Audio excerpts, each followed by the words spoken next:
शायनमा बैसा ओजी राक्षसेश्वरा तुम्ही कोण कोणाचे समाचार इथे या वयाचे कारण विस्तारा मज प्रती सांगावे. प्रभु रामचंद्र भगवान की जय.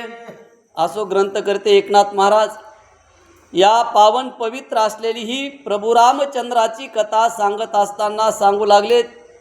ज्यावेळेस राजा रावण बळीराजाच्या राजसभेमध्ये गेला आणि त्यावेळेस राजा रावणाला वाटत होतं की या बळीनं मला आतापर्यंत विचारलं नाही. आणि का विचारलं नाही, जरी नसलं विचारलं तरी आता मी ह्याचा काटाच काढतो असा राजा रावणाच्या मनामध्ये क्रोध निर्माण झाला होता. आपण हे बळीराजानं जाणलं आणि जाणल्याच्या नंतर बळीराजे त्या राजा रावणाला मुद्दाम होऊन खुचून बोलू लागलेत की अहो राक्षसांचे राजे, या बसा, कुंकड आलतात, कशासाठी आलात, अशी सविस्तर चौकशी बळी त्या राजा रावणाची करू लागलेले. रावण म्हणे मी पोलस्ती कुलदीपक सकळ राक्षसांचा नायक जितून तिनी लोक येते उदासी देख पयालो. ज्या वेळेस बळीराजानं विचारलं की तुम्ही कोण आहेत काय आहेत असं म्हणल्यावर राजा रावण आपला परिचय करून बळीराजाला देऊ लागलाय की हे महाराज, अहो मी काही साधारण नाही, जो ब्रह्मवंशामध्ये उत्पन्न असलेले पोलस्ती ऋषीत आणि त्या पोलस्ती ऋषीचा मी मुलगा आहे. आणि मी आतापर्यंत माझ्या शक्तीनं माझ्या बळानं या असणाऱ्या सर्व त्रिभुवनामध्ये विजय मी मिळविला. देवांना त्रासून टाकलंय, देवाबरोबर विजय मिळविला आहे आणि त्यांच्याकडून विजय मिळवीत मी आता तुमच्यापर्यंत आलो आणि मी तुमच्याबरोबर युद्धाची इच्छा करून आलो आहे, असं राजा रावणानं त्या बळीराजाला आपला परिचय करून दिलेला आहे. मदसी करावा संग्राम म्या जितिले सुरासुर परम सच्ची पतीचे हिरोनी धामन राक्षसासी दिदले. अहो महाराज, मी असणारा यात जो देवादिदेव राजा इंद्र आहे, देवांचा राजा इंद्र आहे, त्या राजा इंद्राला सुद्धा मी जिंकलं. त्या राजा इंद्राचं इंद्रपद हिरून घेतलं आणि त्या अमरावतीमध्ये सुद्धा मी माझे राक्षसांचे वीर त्या राज्यामध्ये स्थानपन्न केलेत. राक्षसांना ते राज्य दिलं तिथलं. असा मी असणारा राक्षसांचा राजा रावण आहे आणि तुमच्याकडे सुद्धा युद्धाची इच्छा करून आलोय, असा राजा रावण सांगू लागलेला आहे. बळी म्हणे राक्षस नाता परीस माझी राज्य कथा मदसी उदना घडे सर्वताय परी उपाय आता सांगतो. ज्या वेळेस राजा रावणानं बळीकडे युद्ध करण्याची इच्छा दाखविली त्यावेळेस बळीराजानं शांतपणानं मंजूळ स्वरात कोमल शब्दात राजा रावणाला उत्तर दिलं. म्हणला, हे राक्षसेश्वरा, तुम्ही माझ्या इथं युद्धाची इच्छा करून आलात, पण आता मी अशक्त आहे, मी काही आता युद्ध करू शकत नाही. पण तुमची इच्छा आहे, तुमची इच्छा पूर्ण करण्यासाठी तुम्हाला एक उपाय सांगतो आणि तो उपाय बळीराजा राजा रावणाला सांगू लागलेला आहे.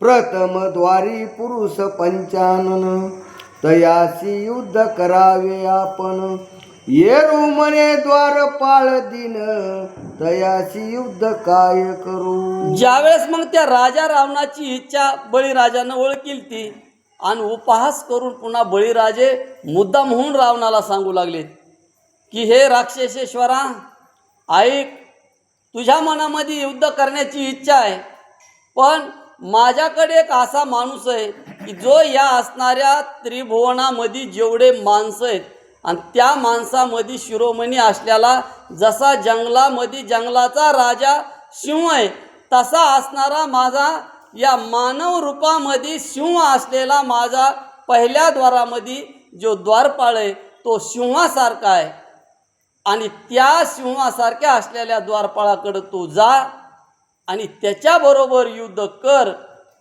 असं बळीराजा राजा रावणाला सांगू लागलेला आहे. जे ते पंचाननाचे गर्जन ते ते ऐरावतीचे फडफडती कान कोणे उपमे योग्य कोण नेमतीसी अरे राया. मग ज्या वेळेस राजा बळीनं सांगितलं त्या रावणाला त्यावेळेस रावण बळीराजाला सांगू लागलाय मला महाराज अहो तुमच्या लक्षात आलं नाही मी सिंहासारखा असा असलेला वीर आहे मोठा बहादर योद्धा आहे आणि तुम्ही त्या द्वारपाळाकडं मला पाठवायला लागलात. अहो माझे जर सारख्या सिंहाची जर गर्जना ऐकली तर कितीही मदोन्मत्त असलेले हत्ती असले तरी ते कान झाडतेत पळून जातेत आणि तुम्ही विचार करायला पाहिजे होता की मी त्रिभुवनाला जिंकून तुमच्यापर्यंत आलो आहे आणि तुम्ही तुमच्या द्वारपाळाबरोबर मला युद्धाला पाठवायला लागलात असा राजा रावण उपहास करून बळीराजाला सांगू लागलेला आहे. जरी गर्द बहुन्मत बहुसाळ तरी काय युद्धी शार्दूळ जितील हा विपरीत काळ कैसा घडेल राजेंद्रा. अहो राजेश्वरा किती जरी एखादा गाढव आहे आणि ते गाढव लय ताकदीवान युक्तिवान शक्तिवान आहे आणि किती ताकदीवाला जरी गाढव असला तरी तो काय वाघाबरोबर युद्ध करीत असतोय का. अहो गाढव ती गाढवच तो काय राजाचं ते सिंहाचे बराबरी करतोय का. आणि तसा तुम्ही मला तुमच्या द्वारपाळाबरोबर युद्ध करण्यासाठी पाठवायला मी एक या त्रिभुवनाला जिंकणारा राजा आहे आणि तुम्ही त्या साध्या द्वारपाळाबरोबर मला युद्धाला पाठवायला लागलात असा राजा रावण उपहास करून बोलू लागलेला आहे. कमळ कोशीचा षष्टपद काय उपडील मेरूचा कंद उर्ण नाबीत तुरंद्र गज काय गुंतोनी राहील. पुन्हा राजा रावण पुन्हा त्या बळीराजाला सांगू लागला की मला महाराज अहो एक कमळाच्या फुलावर बसणारा भुंगा आहे तो भुंगा काय करतोय येऊन कमळाच्या फुलावर बसतोय. ते भुंगा बसल्यामुळं त्या कमळाच्या फुलाचं पाकळीसुद्धा वाकडी होत नाही आणि तसा असलेला भुंगा तो काय म्हणले एखादा मोठा पर्वत उचलून घेऊन घेईल का नाही घेणार. तसा महाराज तुमचा किती जरी द्वारपाळ बलवान असला कितीही शक्तिवान असला तरी काय माझ्याबरोबर युद्ध करू शकणार नाही. जरी झाला मशक थोर तरी काय ग्रासील वैष्णव नर पिपिले केने गरी वरण केवी माता धरवेल. पुन्हा राजा रावण सांगू लागला की मला महाराज अहो किती जरी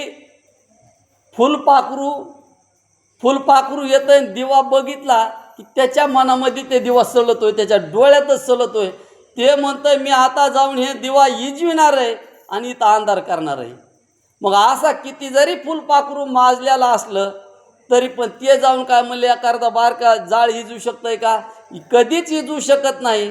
त्या पद्धतीनं महाराज तुमचा किती जरी द्वारपाळ बलवान असला तरी तो काय माझ्याबरोबर युद्ध करू शकणार नाही. किती जरी मुंगी मोठी असली तरी किती मोठी असली तरी आपल्या नदीचं पाणी अडवू शकत नाही. असं महाराज तुमचा किती जरी द्वारपाळ बलवान असला तरी माझ्याबरोबर युद्ध करू शकणार नाही असा उपहास करून राजा रावण बळीराजाला बोलू लागलेला आहे. अंधाचा मांद सुत सोयेड खोळोनी कुपी पडत तेने धरोनी मार्गस्थाचा हात पंथी लावील निज नेटे. पुन्हा राजा रावण सांगू लागला की म्हणला महाराज अहो एखादा जन्म अंध माणूस आहे आणि त्या जन्मअंध माणसाला मुलगा झाला. जन्मअंध माणसाचा मुलगा बी पुन्हा बिना डोळ्याचा जन्माला. मग ज्याला डोळे नाहीत असा असणारा एखादा विद्वान माणूस किती जरी शक्तिवान असला, किती युक्तिवान असला, तरी आंधळ्या माणसाने एखाद्यानं त्याला विचारला, आंधळ्या माणसाला, अहो इथून हे रस्ता इकडं पंढरपूरला जाणार आहे, आणि ते पंढरपूरला जाणारा हेच रस्ता आहे का? आंधळ्याने कवा रस्ता बघितलाय? आणि ज्यानं विचारलाय त्याला मग ते आंधळ काय त्याच्या हाताला धरून सांगन का इथून गेलं की इथून घाट लागतोय, पुन्हा असं येरमाळा सोलापूर करीत जा आणि पुन्हा पंढरपूर येईल, असं तो आंधळा माणूस जसा सांगणार नाही, तसा महाराज तुमचा किती जरी द्वारपाळ बलवान असला तरी माझ्याबरोबर युद्ध करू शकणार नाही, असा उपहास करून राजा रावण बोलू लागलेला आहे. हे केवी घडे जे न घडे मशक पांग